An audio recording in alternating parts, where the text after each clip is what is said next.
Hey, welcome back. In this video, we're going to cover the max and min values for functions in two variables. What you're going to find is most of this is analogous to the stuff that we did with one variable functions. The little bit of tweaks will be our three-dimensional surfaces will offer a little bit different interpretation of some of these critical point values that we've seen previously. And we're going to have to deal with multiple partial derivatives that we've seen previously. So first up, let's define a critical point of these functions of two variables. If we have an interior point, a comma b, and we have the fact that the first partial with respect to x and the first partial with respect to y are both equal to 0, we call that point AB a critical point. It's also a critical point, and this was again similar to the one variable functions, if either the first partial with respect to x or the partial with respect to y does not exist. And again, the only difference here when compared with one variable functions is that we're analyzing these critical points based on the partial derivatives with respect to x and with respect to y. Importantly to emphasize, they both need to be equal to 0 or either of them doesn't exist. And then to follow that up with another statement that's similar to what we saw in one variable functions is that if we have a local max or min at a point a comma b, then we know that the partial derivative with respect to x and the partial derivative with respect to y at the same time are equal to 0, provided that they exist. Important before we move forward is to give a definition for what it means to be a local max or min. I think this is kind of intuitive if you understood this concept from one variable functions. But just to give you a graphical idea of how we define these local max or mins is that if we have this point that we would intuitively think, okay, that point right there at the very top of that little mountain shape right there is a local max. How would we define that? Well, what we say is that function value that comes out from that point right there that reaches that peak, that function value is greater than or equal to, than all of the function values for points that are within an open circle around that point. So we've projected this little circle right here on the XY plane. All of the input values from there that are projected up then into the function, in that range right there, that function value there at that peak is bigger than or equal to all of the points within that circle in the domain. All right, and all of that conversation was really, again, just to translate those one variable statements that we had into this two variable world, which can then be projected into three or more variables. But before we go any further, let's ground ourselves with an example of finding some critical points. You'll find that this actually isn't too complicated. It's going to require a bit more algebra than finding critical points of one variables. But again, given a function, what we're going to do is find where the partial derivative with respect to x and the partial derivative with respect to y, find the points for which they are both at the same time equal to 0, or at the points when either of them don't exist. In this case right here, we're given the function f of xy equals x to the fourth plus 2y squared minus 4xy. The absolute first thing we're going to do are to find these partial derivatives with respect to x and respect to y. So let's find those right now. So if we take the partial derivative with respect to x, what we'll get is 4x cubed. That's a constant term. And here is a linear term. We get negative 4y. If I take the partial derivative with respect to y now, what I will get is that's a constant that goes away. I get 4y minus and then 4x from that term. All right, now that I've found my partial derivatives, what I want to know is when they're equal to 0, I want to know the values for xy that make this partial derivative equal to 0 and that partial derivative equal to 0. Well, we can simply do that by setting up a system of equations here with which they are both equal to 0. So I have that partial derivative with respect to x equal to 0. I'm going to set this equal to 0, but what I'm going to do is switch the order of these terms just to line things up. So I'm going to get negative 4x plus 4y equals 0. And again, just setting those both equal to 0. If I can solve this, then I'll have found the values for x and y that make both of these 0 at the same time. And I set this up knowing that this was going to work out really nice. I can use the addition elimination method to eliminate these y terms. So adding this together, what I get is 4x cubed minus 4x is equal to 0.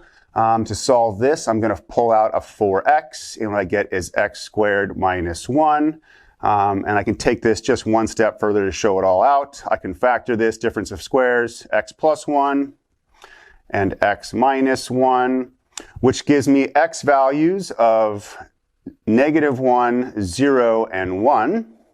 And those give my x values. We know that each of these inputs are values for x and y, so I need to find the y value for each of these. I'm actually going to use this equation right here and manipulate this a little bit. This is actually pretty easy to work with, and you'll see. I'm going to switch these around again to write this as 4y minus 4x equals 0. I'm just going to add the 4x to both sides, so I get 4y equals 4x, divide by 4. Importantly, to see that in this case, for this statement to be equal to 0, x has to equal y. And what that means is, so then the y value for each of these is exactly the same as the x. So my critical points are -1, -1, 0, 0, and 1, 1. All right, so there we found the 3 critical points for this function f on its domain. We found these by setting these partial derivatives equal to 0, solving the system of equations, which is really the technique that you'll see and use to find these critical points. We didn't find any case for which these partial derivatives did not exist. They're polynomial functions, and therefore they don't have any restrictions. Important to say real fast, we got to move this conversation to this statement, is that just because these are critical points, we don't know if these are local max and min. In fact, you'll see in a second with the second derivative test, we'll have a really good method for knowing whether we have a local max or local min value. But important to say, what I just want to show is the graphical representation of this function right here. And what you'll see is at -1, -1, and at 1, 1, we actually have these local minimum values at each of those points. So within an open disk on the domain, those points are the lowest output values for this function. But something interesting is happening at 0, 0. We don't actually have a local min or local max. It's as if we're having a maximum value in terms of our x and a minimum value in terms of our y, but they're opposites of each other, which creates this saddle point. And this is actually a very unique point. The definition of a saddle point is that you have this critical number, or critical point, excuse me, that on any open disk around that critical point, you can actually find a point that has a function value greater than that saddle point right there and a point less than. So any open disk around that critical point, we can actually find a value greater than, or a point that outputs a value greater, and a point that outputs a value less than. And just so you have this in your notes for what the definition of a saddle point is, to remind you, it is a critical point, so it has to be a critical point that satisfies these conditions right here. It's a saddle point if for every open disk, no matter how small or how big, for every open disk centered around A, B, then there exists both a point for which the function value is greater than your saddle point, so these values above it, and there's points so that the function value is less than. Again, the idea of this saddle point is almost from perspectives of either x or y, or from some other perspective, we do have this maximum and a minimum point at exactly the same time. This is something that couldn't exist in our two-dimensional representations. But in this case right here, that even though it is this critical point, has this behavior from perspectives of a max and min, it doesn't, because it absolutely is not a maximum or a minimum value. All right, let's now move on to the second derivative test, which is our real major mechanism in this section. It will give us a method to find whether a critical point is a local maximum, local minimum, or a saddle point. All right, now it's time to introduce you to the second derivative test for functions in two variables. The important player in this second derivative test is this discriminant, which is a function that outputs values based on the second order partial derivatives, through which we can analyze this three-dimensional concavity of this shape. Important to this, so this d function right here, which we call the discriminant, I'm not going to show the development or the proof behind this, but to give you some idea of what this is, we'll talk it out and kind of just say why this might make sense. What we're doing is taking all four of our second order partial derivatives. In this first term, we're multiplying the second order partial derivative of f of x. So we're taking that second partial derivative with respect to x again, times f of y minus f of xy of x comma y squared. Importantly right here, since these second order partials are continuous, this is a case where the f of xy and f of yx are equal. So this is kind of representing both of those in this term right here. But importantly, the second derivative test analyzes whether you get out a positive or negative value of this. And remember when we were talking about these second order partial derivatives, the way to think about this f of xx is the change of the function values as you go along the x-axis, parallel to the x-axis, and how that rate of change in terms of x is increasing or decreasing, or how is it changing. So this concavity from that perspective. In this case right here, so if this term right here is positive, it actually means that both of these are acting the same. Importantly, they both can be positive or both be negative to make this term positive right here. So the idea is, if this value outputs a positive number, then it means that the function has the same general behavior in all directions. And while this discriminant function looks pretty convoluted, it's actually not too difficult. That first term are the second order partials of f of xx and f of yy, and then minus that mixed second partial derivative squared. So what we get from this is that if this discriminant value at your point, again, where these first order partials are equal to 0 at the same time, if it's greater than 0, what it means is you have the same general behavior in all directions. Thus, we have the same resolution as we had with one variable functions. If that's the second order partial of f of xx is less than 0, and again, we're only worrying about this because if this is positive, it means that this would also be less than 0 at the same time as f of xx is less than 0. That's an important statement to make. You could replace this with f of yy. We just stick with the f of xx. Importantly, if that is less than 0, we say that from all directions we have this concave down behavior. Thus, that point A comma B is a local maximum. If that second order partial of f of xx is greater than 0, we have in all directions this concave up action going in terms of z right here, and that is a local minimum.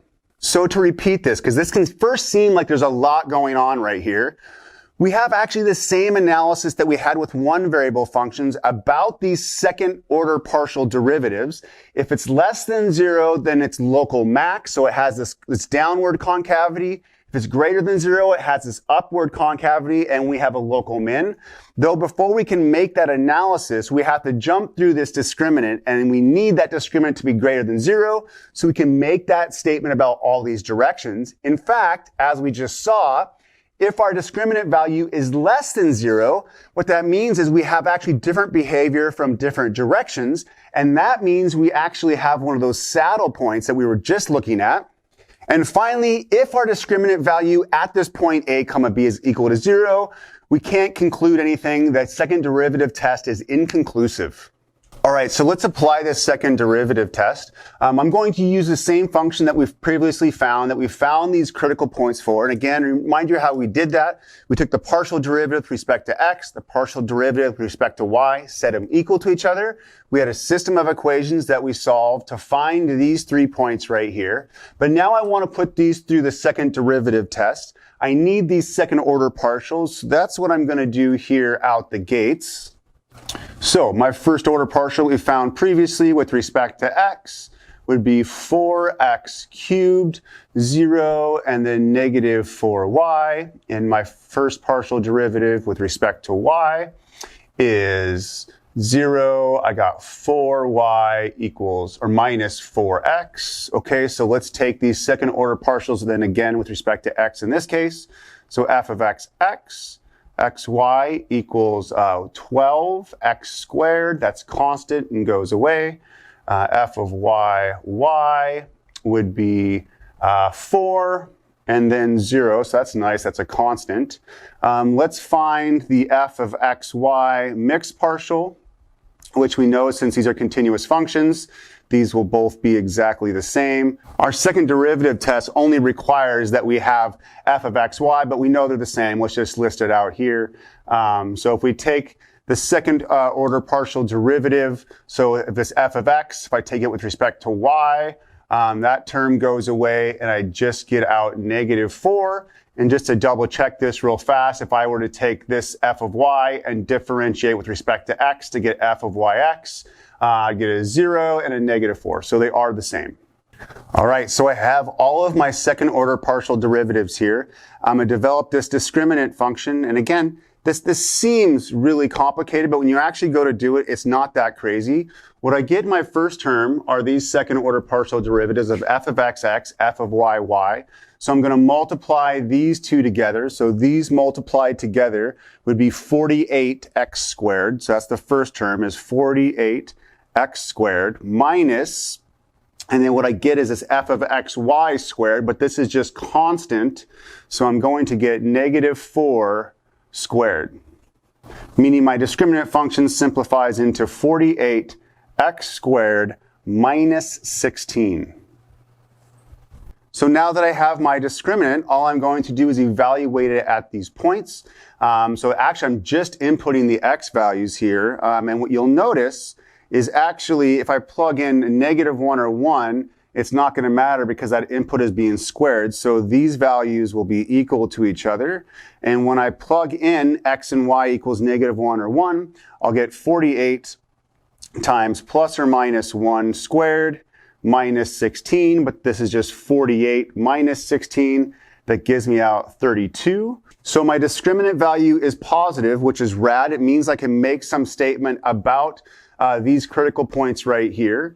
So I'm in this world right here. I need to test whether I have a local min or local max.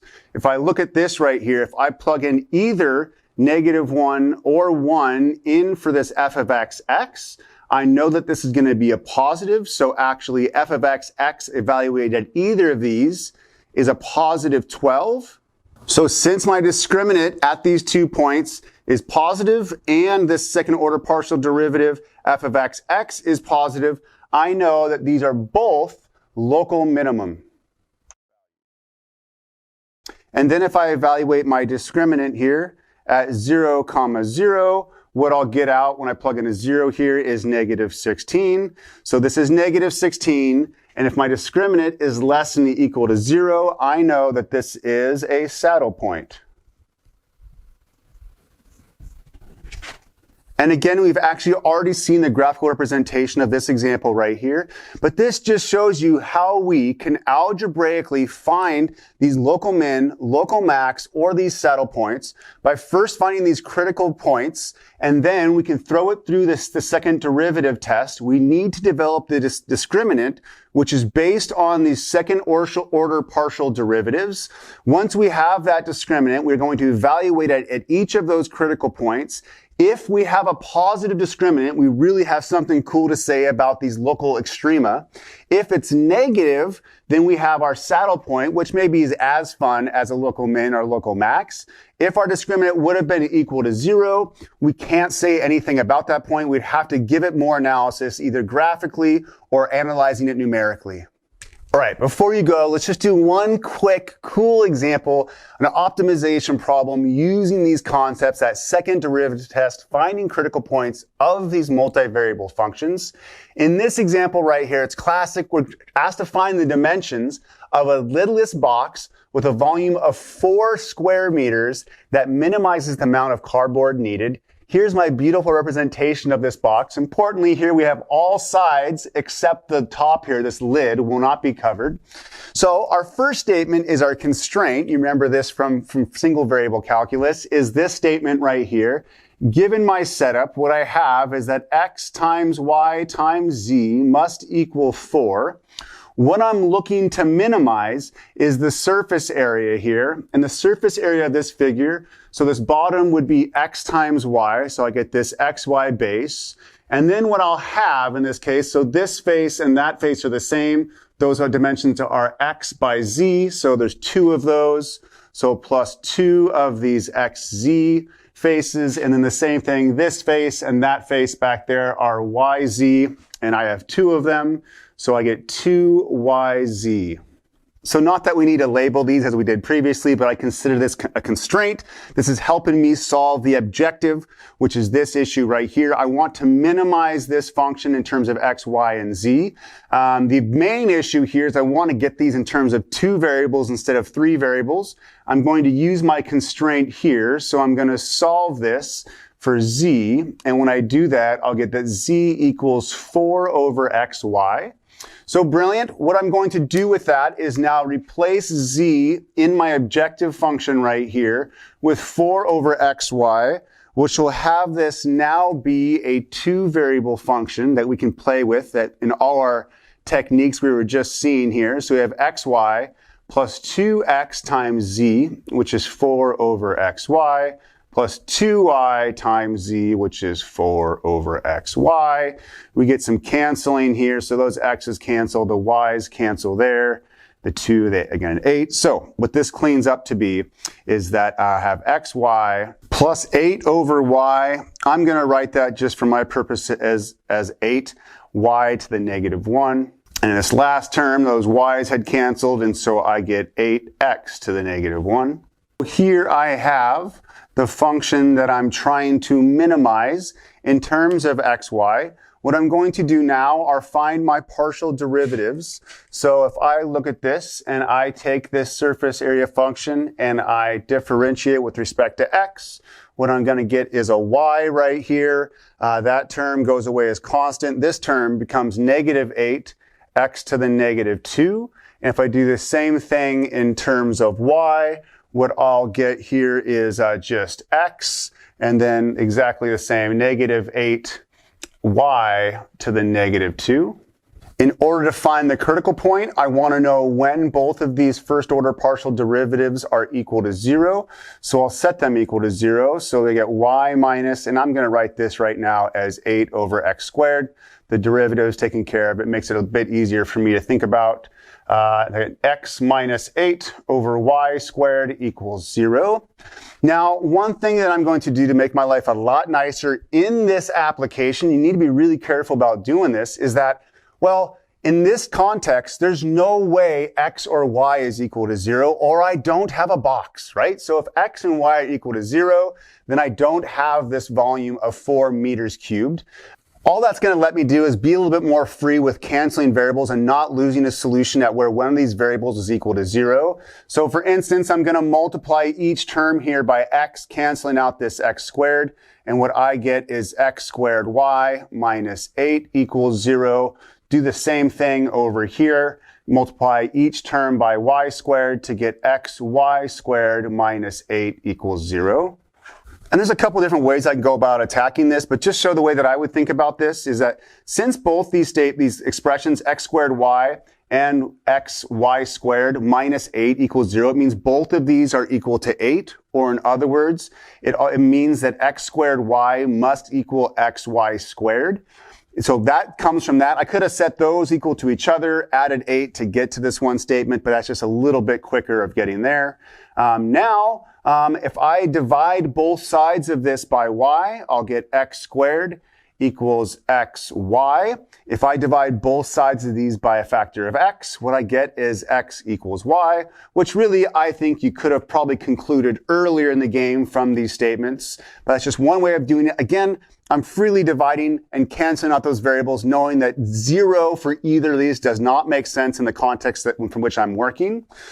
So what I have is x equals y. Does that help me? Well, actually, I can just rewrite one of these. So if x equals y, I can set this y equal to x, giving me that x cubed minus 8 equals 0. And so that's x cubed equals 8, or x equals 2. And if x equals 2, we know that y must be the same, so y also equals 2. We have x and y are equal to 2. If we plug those in here, z equals 4 over 2 times 2. We get that z equals 1. So all we know at this point is that that is a critical point. We probably could feel pretty confident that that is this minimizing, but let's do the second derivative test just to make sure that we can feel confident that that is the minimum amount of surface area given our situation right here. We found these first order partial derivatives a second ago to find that critical point. So let's find our second order. So if s of xx, so we're taking the derivative of this with respect to x, that's a constant. I get positive 16x to the negative 3. Here, s of y, I'll get very similarly, I'll get 16y to the negative 3. And then if we take that mixed partial s of xy, so we're taking the derivative of this partial derivative with respect to y, that term's constant. I'm just going to get out a 1. The same thing would have happened if I used this to find that mixed partial derivative. I would have gotten a 1 out. But what we have is our discriminant function here. Again, is the multiplication of these two right here. So we're going to get 16 squared times x to the negative 3, y to the negative 3, minus 1 squared, which is just 1. Then if I evaluate my discriminant here at 2, 2, I'll just leave this as 16 squared for right now. I get 16 squared over 2 cubed times 2 cubed, which are my x and y values, minus 1. And I can pull out my calculator at this point, but just to do some fun with some exponents, this 16 right here is 2 to the 4th. So 2 to the 4th squared would be 2 to the 8th. I can simplify this. 2 cubed times 2 cubed is 2 to the 6th. And so if I simplify that, what I'll get is 2 to the 8th divided by 2 to the 6th is 2 squared minus 1, which equals 3. So I know my discriminant here is positive. The last question is what is the second order partial here at 2, 2? So s of xx. If I plug in a 2 here in for x, I see that I have a positive value. It's definitely not going to be negative. This would be 16 over 8, so a value of 2. So I have proven that this right here is a local minimum value.